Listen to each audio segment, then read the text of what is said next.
Well, welcome to day number 2 here on our kitchen from hell. So yesterday we got out all the kitchen cabinets in here, which is great, a great start for us. Now what we're going to start working on is we're going to finish taking off. We've got all these outlets. They had added all these outlets for halogen light fixtures that were plugged in up in there. We don't need these, so we're going to pull those out of here.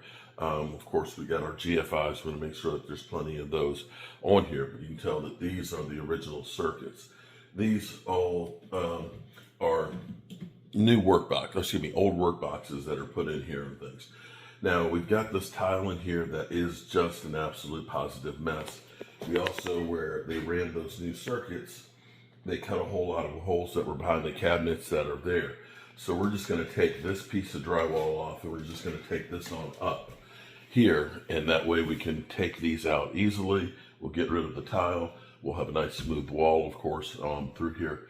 We're also going to need to start taking off the paneling, and we're going to start the process. It'll be easier to move the light switch over, so we can open up this space a little bit more and be able to close off this side. So that way, when the refrigerator sits here, it'll be out of the way of the walkway, and so it'll open the space up.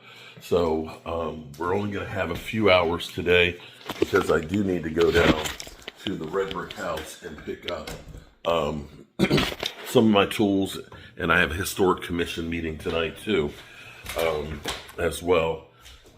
So there's that. All right, so I'm going to work on getting all this stuff out, and we'll see how far we get. We got drywall on the truck that's ready to come in and be used, and we'll have an empty truck to put more materials in. So there's that. Let's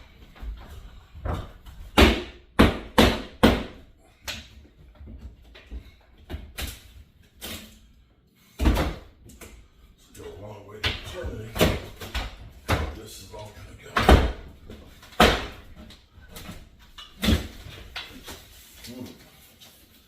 Okay. Not what we wanted to see.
Okay.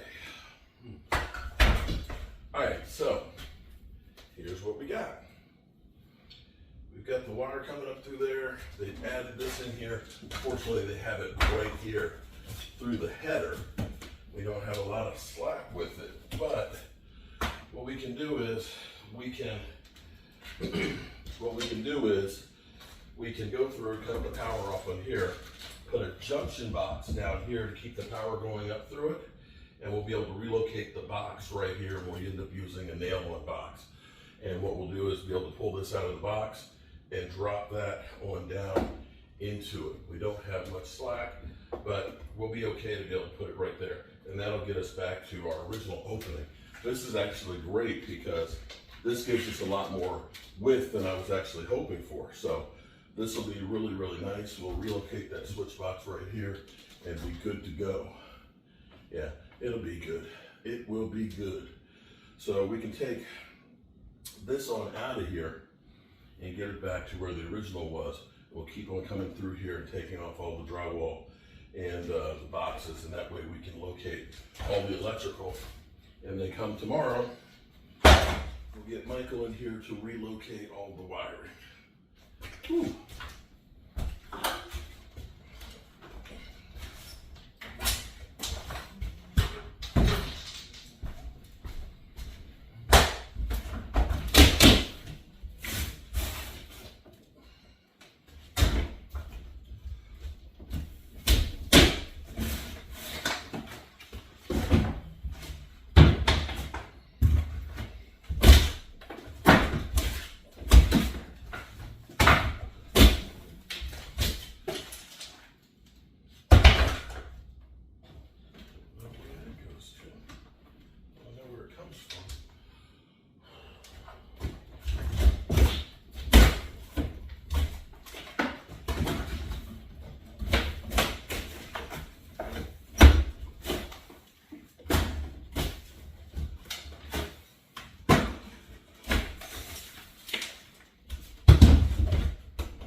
That will be a lot easier to hang some new drywall on this than it would be to try and repair it.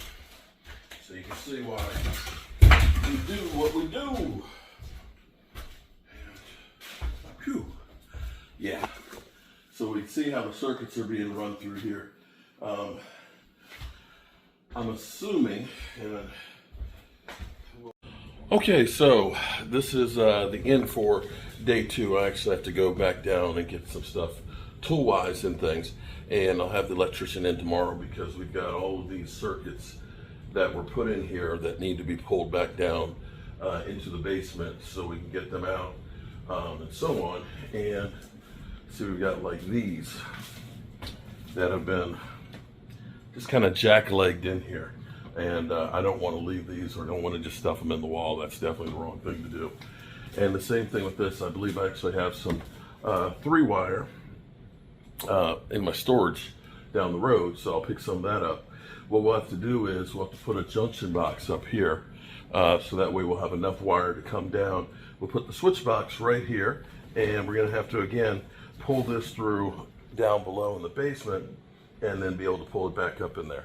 But that will give us a much, much better flow. Now we may have a little bit of a problem here, but we're going to see how it works. The refrigerator is going to go here. The great thing is we'll put this door opening back to where it was, so it'll be a smooth walk in here to the kitchen. We've got the island that's going to go in here, and the island is 6 feet long and the countertop's 36. We may have to take and make the countertop a little bit smaller because when we put the refrigerator, or we may have to reduce the pantry cabinet here, so that way it's a good walk-in to get behind there. We're gonna have bar stools and things that'll sit here, but we don't want to make it too close for the island and the wall in here. We want a minimum of 30 inches, preferably 36 inches. So it may be a little bit tight. So we may have to go ahead and make some changes on the fly. But we'll see how it fits in here once we start moving the refrigerator over here and feeling it, and we can lay it out on the floor and see how tight it is. Alrighty, good people. We'll be back at it tomorrow. I've got 3 hours of driving tonight and then 3 hours to get back here tomorrow, and then we'll be back on it. Have a great day. Peace out.